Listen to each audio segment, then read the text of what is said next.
All good. We did that earlier. Thank you. Okay.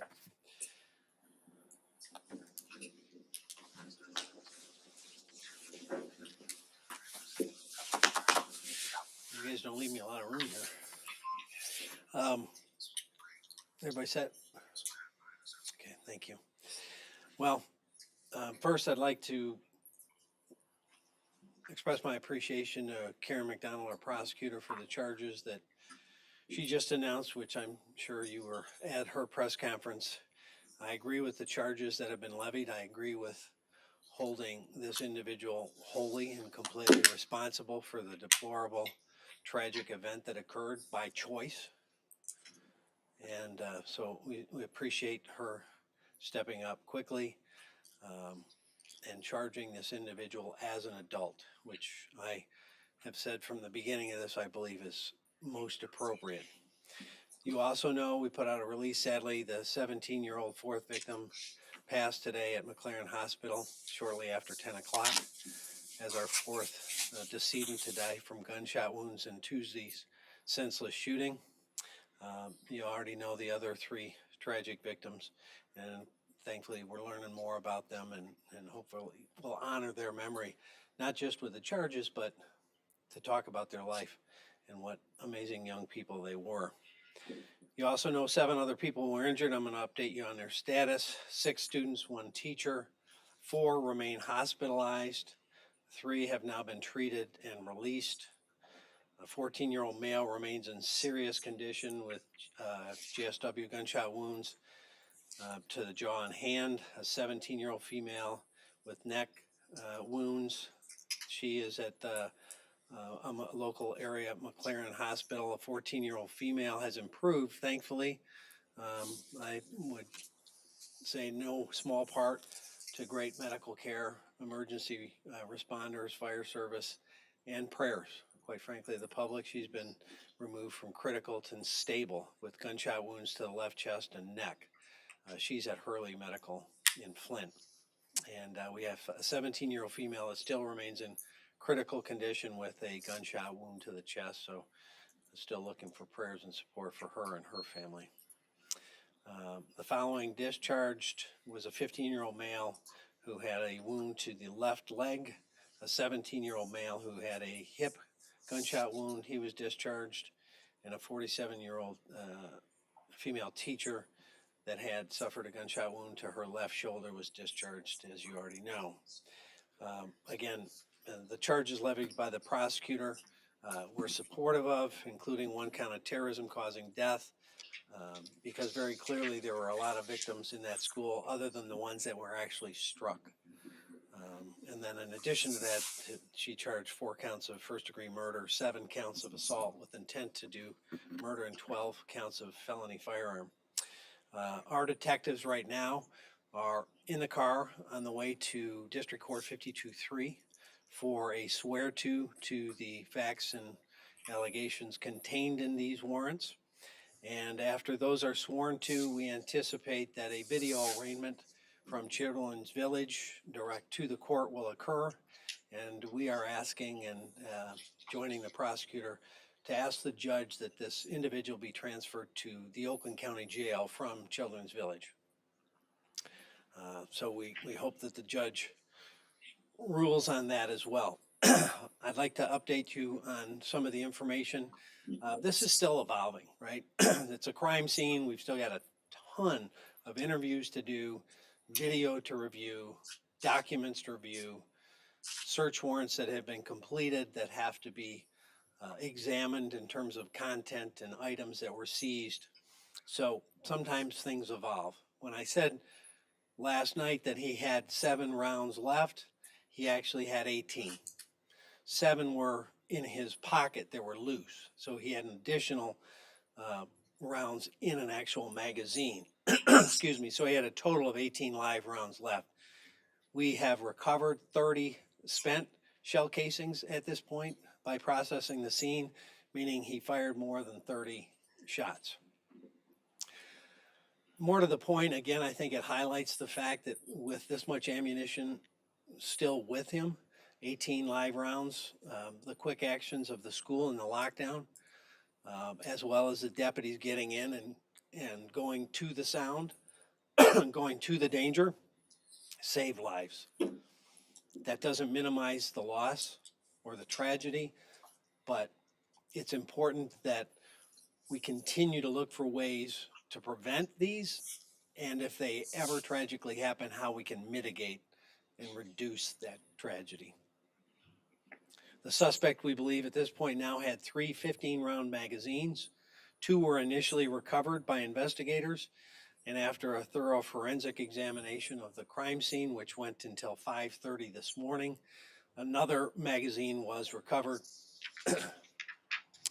As I mentioned, the crime scene was searched and processed until 5:30 this morning and has now been turned back to Oxford schools.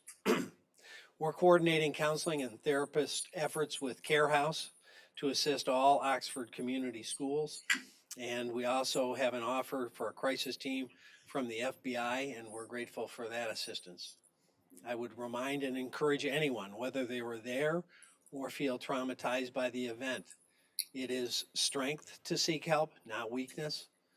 That trauma affects people in dramatic and sad ways, and asking people for help, seeking a therapist or a counselor or a chaplain, is an important step to process such a tragedy. Also, I want to clear up some of the incorrect information that keeps circulating. Social media keeps ginning up a great deal of false information. A video was disseminated rather widely that showed the students in a classroom and depicted someone knocking on the door, and pretty much the allegation was that that was the suspect. We've now been able to determine that was not the suspect.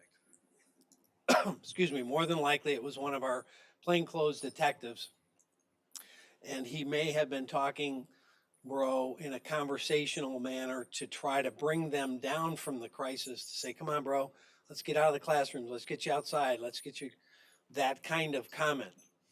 The suspect, we have now confirmed by analyzing all of the video from the time it began to the time we took him into custody, never knocked on a door.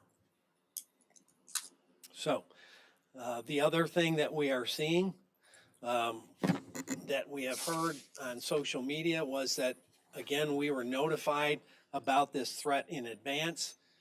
False.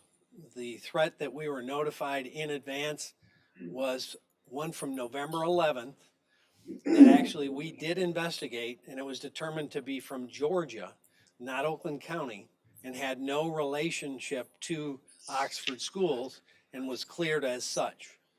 That is continuing to be cross-populated to this event. It has nothing to do with this event. So people are posting, I called the sheriff's office about a threat. It was a different set of circumstances that had nothing to do with this individual or the facts at hand. There were 2 events that happened fairly close proximity in timelines and the locations to Oxford. Both of them had nothing to do with this. We received no information about this individual prior to the shooting. We also were told that the school had some information or some contact with the individual. We had no information from the schools, but we have since learned that the schools did have contact with the student the day before and the day of the shooting for behavior in the classroom that they felt was concerning. In fact, the parents were brought in the morning of the shooting and had a face-to-face meeting with the school. The content of that meeting obviously is part of the investigation, but we did not learn of that meeting nor of the content of that meeting until after the shooting and during this investigation. So please, I remind everyone, be wary of social media and what's spread, because it's hurtful to the community, it's hurtful to the victims, and it spreads false, sad misinformation. If anyone has information or believes they know something about this case, or frankly any case, or any potential threat anywhere in Oakland County, please call our phone line that we've given out before at 248-858-4911, or you can email us at OCSO, Oakland County Sheriff's Office, OCSO@oakgov.com. And of course, we always accept anonymous tips. So I'll try to answer questions if it doesn't get too deeply into the evidence, because we're right now at the baton point where we're passing the baton from investigation to prosecution, and we don't want to say anything that may jeopardize that furtherance of the case.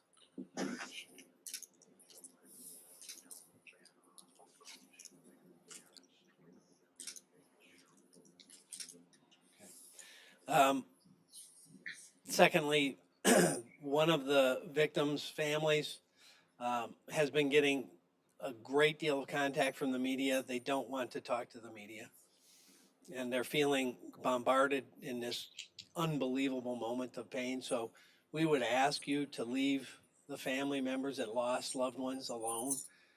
And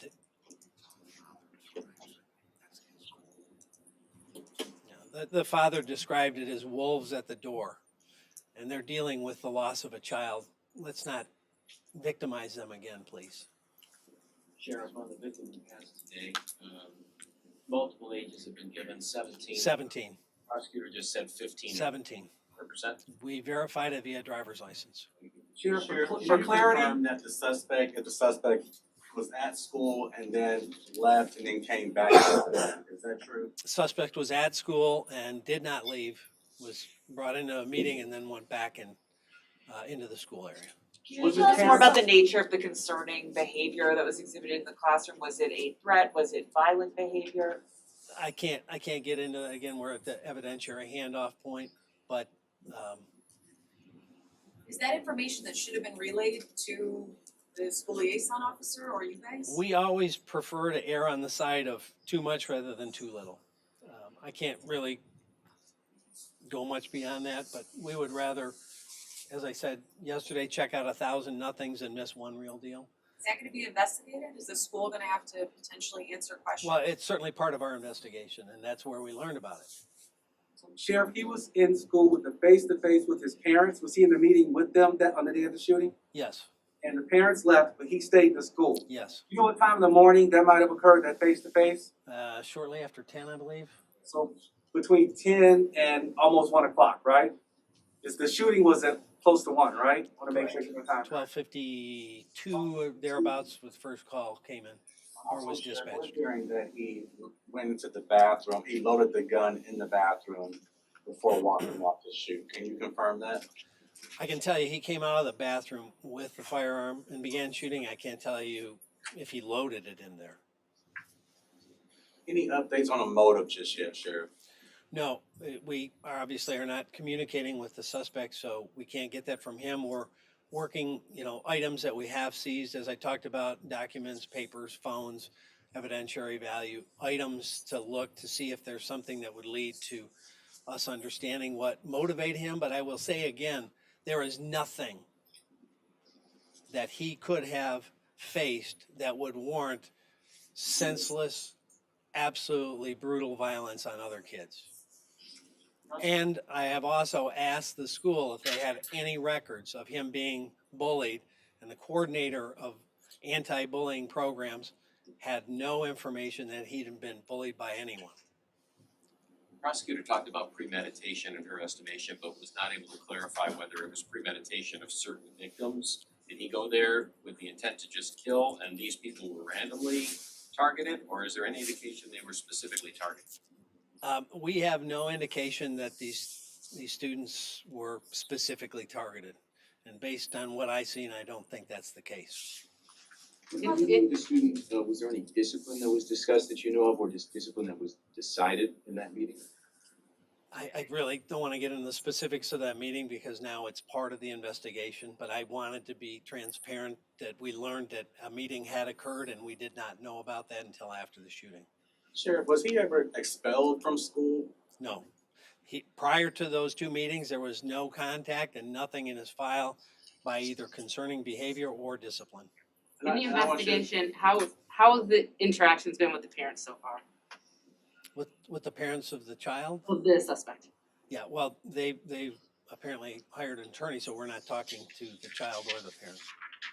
I understand you're saying that threats were not reported to your office, but as you go through the sort of digital evidence and the writings, how clear or specific were threats that he might have been making? Was it just generally violent language or clear and specific threats? Yeah, I really don't wanna get into ultimately what will be disclosed at trial.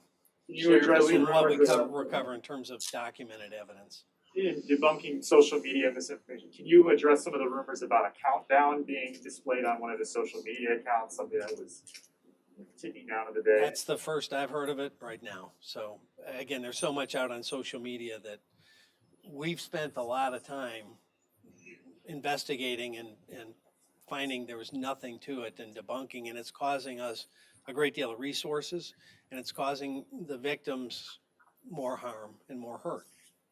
Is there any indication that the suspect had been treated for a mental health condition or was seeking treatment for a mental health condition at this time? We have no information about that.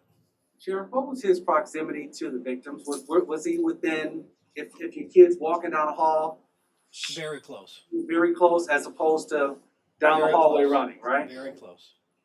I Sheriff, how did know the gun all get this inside happened the within school? like a 5 minutes, but is there like a timeline that you can give us as far as where the shooting started and the direction or avenue that he took?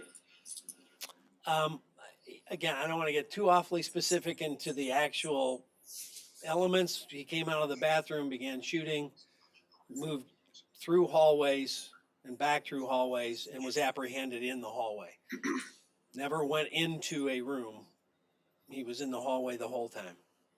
And I have one more question, Sheriff. Did he ever spend any time in a mental facility at all? Do we know that? Not that I'm aware of. Are you aware of the shooter going to a gun range in the days before the event to train with the weapon or get familiar with it? We're told by different people that he had.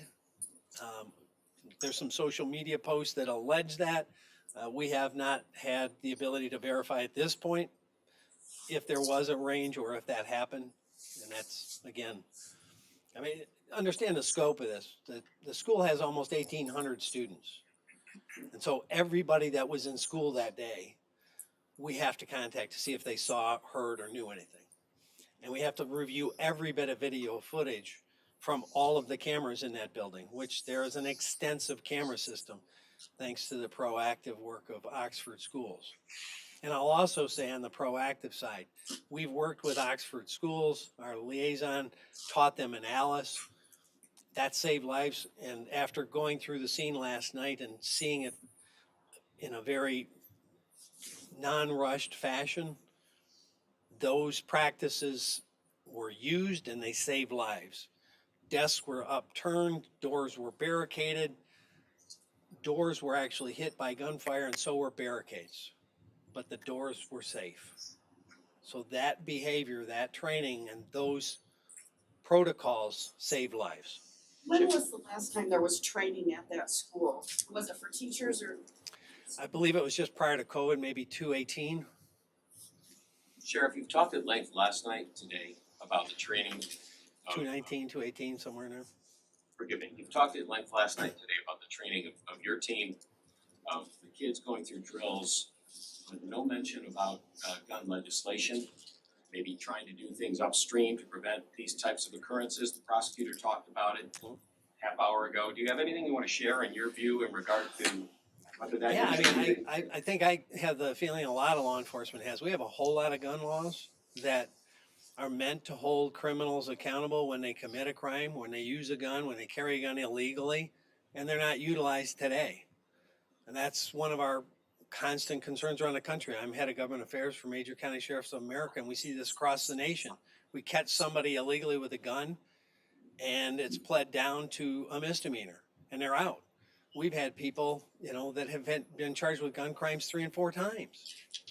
I believe the surest way to get a handle on holding people accountable when they're doing things illegally with a gun is to punish them. And that's not happening in many communities across America today. There is a NICS background check. When you go in to attempt to purchase a firearm that requires you to go through this, there is a huge number of people that are prohibited from buying that firearm, that are caught by the system, that are never prosecuted for trying. We have gun laws in place. We're not holding people accountable. We have felony firearm in Michigan. I'd like to see anybody that's caught illegally possessing and using a firearm in a criminal manner should get felony firearm and do hard time. If we're going to hold people accountable, let's hold the criminals accountable. Is there anything in the father's history that should have precluded him from being able to buy that firearm? Not that I'm aware of. Sheriff, how frustrating is it I know you mentioned that you guys have been trying to talk to the suspect and his parents, they're telling them not to talk. How frustrating is that for you and your deputies and your investigators? I believe regardless of what the parents or the individual suspect does, our investigators are well on a path to create a very, very good case to hand the baton to the prosecutor. Sheriff, I have one more question about the actual shooting. In a crowded hallway in school, in close proximity, did the initial victims even know what was going on when they were shot? The reason I'm asking, I'm a parent with kids in school. Sure. I know how kids walk through a hallway, and you always tell your kids, you know, keep your eyes open, be careful. But if a kid is walking next to you or behind you, and you don't know his or her intentions, there's not a whole lot you can do. Did the initial victims who were shot, did they actually know what the heck was going on when it happened? I would have to say no. Sure. So we were told that there was a female retired deputy who was helping out at the school yesterday. Do you have any more information on who she is and how she was able to help out? Their private security is employed by the school district in addition to us having a school resource officer that covers Oxford schools. I know some of them were there yesterday. I'm not sure all the specific ones.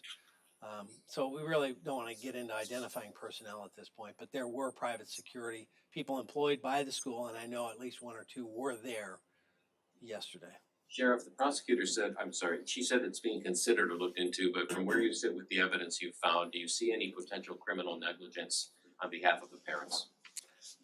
I think that would have to be a TBD as the investigation to be determined. As the investigation unfolds, and we present it to the prosecutor, and then she'll make the decision. Sheriff, how did the gun get inside the building? You know, it's speculative, obviously, but my guess is he carried it in either in his backpack or in his waist. Sheriff, can you, and I apologize for the repetitive question, can you explain again the meeting of that morning and the day before? It was a meeting with his parents about his behaviors? The day before, it was a meeting with school personnel about some concerning behavior. And the meeting the day of was with school personnel and parents. About the same issue? About a different issue. What was that issue the day of?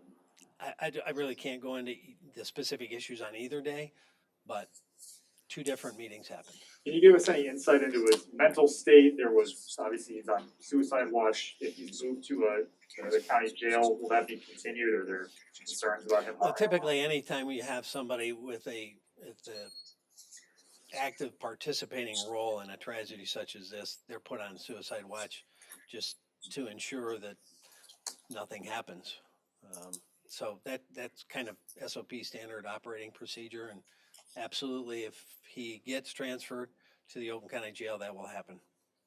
There have been a number of copycat threats throughout the county today. I know your deputies are already beyond busy, but I assume that it's already taxed your resources. Yeah, spot on, Russ. Yeah, there's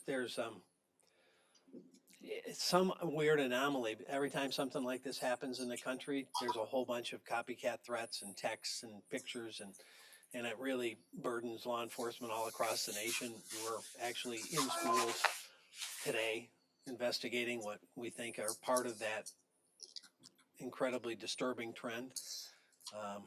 And that's again, it raises the level of anxiety of parents, students, and teachers in schools that had nothing to do with this individual incident, but are now feeling very much anxious and tied to it. And that's how it broadens this whole anxiety and depression that many parents and students are feeling. And it's incredibly disturbing. And so when those kids or whoever we find out call in or do these text false threats, you know, as you've seen us in the past, we attempt to get charges on them.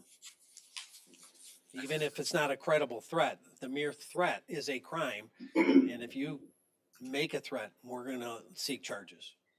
Again, Sure. apologies on the redundancy, no evidence of bullying from where you sit right now, correct? I specifically myself asked the school district, they had no information in any of their records that he had been bullied, and we have had no information brought to our attention from any other source that he had been bullied. Sheriff, the prosecutor said that the suspect may have been planning the shooting for a while. Do you know if the FBI was aware of any of this prior to this incident? At this point, I'm not aware any law enforcement agency had him or the school on their radar for this particular incident at all. For this particular incident, what about previous incidents? Any incident involving him.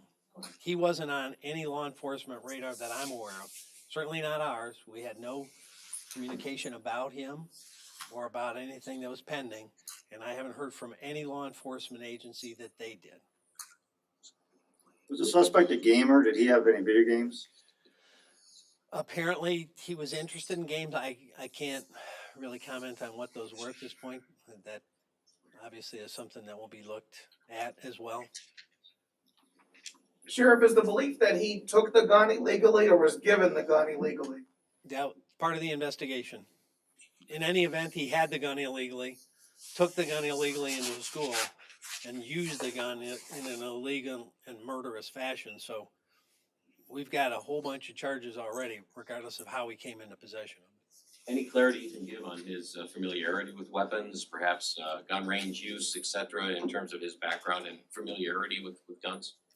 I don't know much beyond what we saw in evidence in the school, and that will be part of the investigation, obviously. With this particular weapon, it's our understanding it was purchased 4 days ago, so this particular weapon, probably not a huge amount of familiarity with. But over the years, other weapons? That's part of the investigation. What's your perspective on the terrorism charge, the impact of that message it sends to the community? I agree 100%. You know, if you weren't hit by a bullet, doesn't mean you weren't terrorized that day and won't have nightmares about it the rest of your life. Whether you're a parent, a teacher, or a student in that class, you know, going through that building in the wee hours of this morning, looking at the disarray in the classrooms and the backpacks strewn across the floor, that had to have been an absolutely terrorizing moment in anyone's life. I don't care if you're an adult or a child. How much more time do you expect on processing at the school itself? Are you pretty much done? We're pretty much wrapped up with the physical processing in the school, not necessarily the evidence that we obtained from it. There's a search warrant executed at the parents' house. Are there additional properties that you're looking at that searches? We did seize some property at the house, and our detectives are going through it. So I think I mentioned this before. We've got a lot of different bundles here that we're fortunate to have under our own roof. We have our own crime lab, so they're processing things as it relates to the scene and items that were seized there. We have computer crimes looking at any kind of digital evidence, including his phone. You know, we have detectives looking at any potential documents or other things that may contain information or things relative to, you know, some of his thoughts. Maybe it may be contained in some of that. So a lot of those things are kind of spanned out to all of our different specialists, and then they'll be brought together under the officer in charge of the case and relayed to the prosecutor. Can you give us any details on what was seized, or maybe the volume of material that was seized? I can't get into the details of what was seized. I can just tell you we have a voluminous amount of stuff and things to do, stuff to go through and things to do. Sheriff, I just have one more question, and I believe you answered it previously, so I apologize for that. Will your investigators, will they have a follow-up conversation with the school in regards to why you guys were not informed about that meeting or his behavior? Certainly our investigators will be and are in close contact with that school, and we're in close contact with all schools in Oakland County. And we encourage all schools, public or private, houses of worship, businesses, anyone that has any concerning behavior, they should report it. Allow law enforcement the opportunity to make the situation safe, to say there's nothing to it or we need to look deeper. That's what we want to do. It's not a burden. So we encourage people, wherever they are, if they're concerned about something, let us know or let your local police know. The term concerning behavior, does that constitute threats in specific? I don't want to get too awfully into what was concerning because then I get into the actual content. But, you know, it's one of those things, if someone looks at it and you go, oh, that doesn't seem right, whether it's threatening or disturbing or maybe they're worried about, you know, someone being bullied or suicidal. We have obviously a huge problem in America with suicide, especially teens. If they see something that may cross into any of those realms, it needs to be shared so we can figure it out. A, if it's a threat to anyone else or themselves, and B, where to get help. Has the school indicated why they didn't share the concerning with your office? That's all part of our discussion with them. Sheriff, did he know about the meeting with the school officials and his parents that morning? Did who know? Did the defendant, I'm sorry, did Crumley, Ethan, did he know that he was gonna be meeting with school officials and his parents? No, he was brought into the meeting and his parents were called. Okay, so I'm asking because did he ever leave the school after that meeting? So No, the no. gun was already in school, and so the gun was somewhere in the school. Still, again, it's still moving. We believe it was. I can't definitively say 100% that it was, but we believe it was because we've begun the process of tracking his movements and saw at what point and where he came out with the weapon. Thank you. Sheriff, do you think that some type of red flag law could have helped prevent this crime at all? Or I don't even know if something like that even exists for a minor. Like, could guns have been taken away from the parents' home or? You know, I don't necessarily think so. I think the most important thing is to share information because, I mean, for anything, whether what you're talking about or a different process, you have to share. You have to say, this seems concerning. Can you look into it? And with or without that, we would and say, hey, what's going on? What are you seeing? What are you hearing? What have you seen? And try to determine where it's coming from and where it might lead. You might have mentioned this, but for the private security you previously mentioned, were they affiliated with the school? Yes. After the meeting in the morning with the school and the parents, did the suspect go back to class? Was he released back to his He class? was released back into the school from the meeting. Do you have any video of where he retrieved the weapon from, like a locker or somewhere? Again, the first time we saw the weapon actually in evidence was when he came out of the bathroom. So, you know, every other moment in time, it wasn't observed. So whether it was concealed on his person or in a backpack or hidden somewhere in a restroom, that is all part of the investigation if we can determine. There's been some discussion of metal detectors in schools and whether that would have prevented him from being able to smuggle a weapon inside the building. What are your thoughts on that? The vast majority of schools in America do not have weapons or metal detectors. And you know, that's a determination for each district about what kind of environment they want to be operating in. But I know for a fact one of the last debriefs I got on a school shooter, he came in through a back door. You know, somebody was going out and he came in, walked in with a firearm and began shooting. So, you know, there's tragically nothing foolproof in a world where you have people that want to hurt other people. But again, the best preventive path that we've seen that has worked is to make sure everyone talks about something they've seen, heard, or witnessed so it can get looked into, to put training and protocols in place. In fact, that situation that I just mentioned where somebody came in a door that was a non-traditional door, they had radios as a school system all around the building, and anyone in the school was empowered to put the school into lockdown. And so a groundskeeper or a janitor, I can't remember his actual position, saw the person with the firearm going to the school and called it out on the radio. The school went into lockdown. They still had, I believe, 1 or 2 students killed, but everybody else was in lockdown and the police were able to get there before any more perished. So processes, training, communication, that's some of the best paths that we've seen in terms of success. Sheriff, will you be releasing any video footage from inside the school? No, at this point, that would become a handoff to the prosecutor for evidence.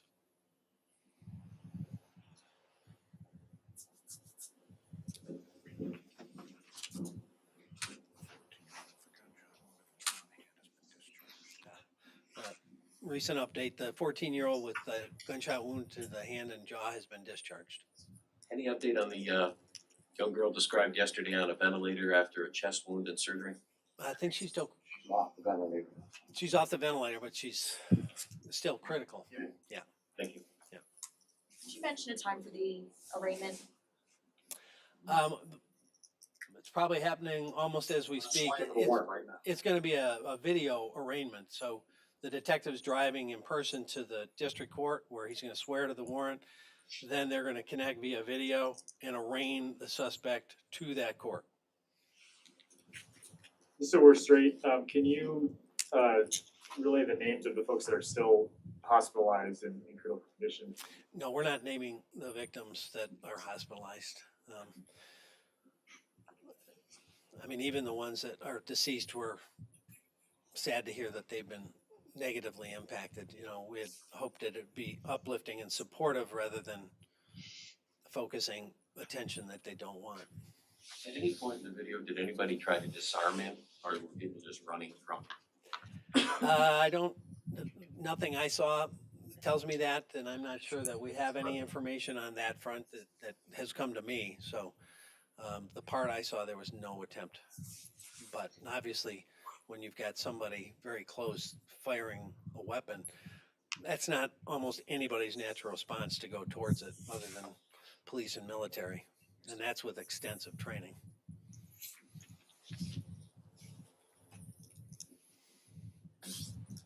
Anybody else? Thank you. Thank you, Sheriff. Sure.